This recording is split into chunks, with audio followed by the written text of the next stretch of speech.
Hello, welcome back to the channel. Today, we're diving straight into how you can track project milestones on Asana Timeline, your complete guide for 2025. First things first, you need to create a new project in Asana.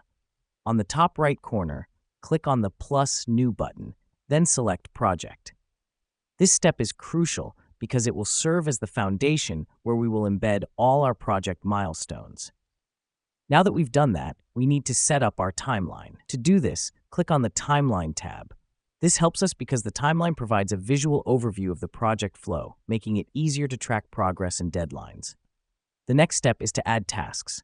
Click on the plus Add Task button. Then, add a task name, assignee, and due date. Tasks are the backbone of any project management tool, and Asana is no different. The reason we do this is to break down the project into manageable chunks, making it easier to track and manage. Now, let's move on to setting up project milestones. Click on the task to open up the Task Details pane. On the right, you'll see a drop-down menu with options. Select Mark as Milestone.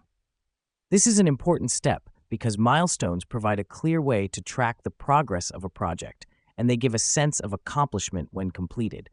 But how do we track these milestones on the Asana timeline? On your timeline, milestones will appear as diamonds rather than the traditional rectangular task. The color will change from gray to green once the milestone is complete. This helps us to visualize the progress of our project at a glance. In conclusion, tracking project milestones on Asana timeline is as simple as creating a project, setting up a timeline, adding tasks, and marking these tasks as milestones. Remember, milestones are your checkpoints. They help you gauge how far you've come and how far you've yet to go. Thanks for joining us today, and until next time, keep being productive.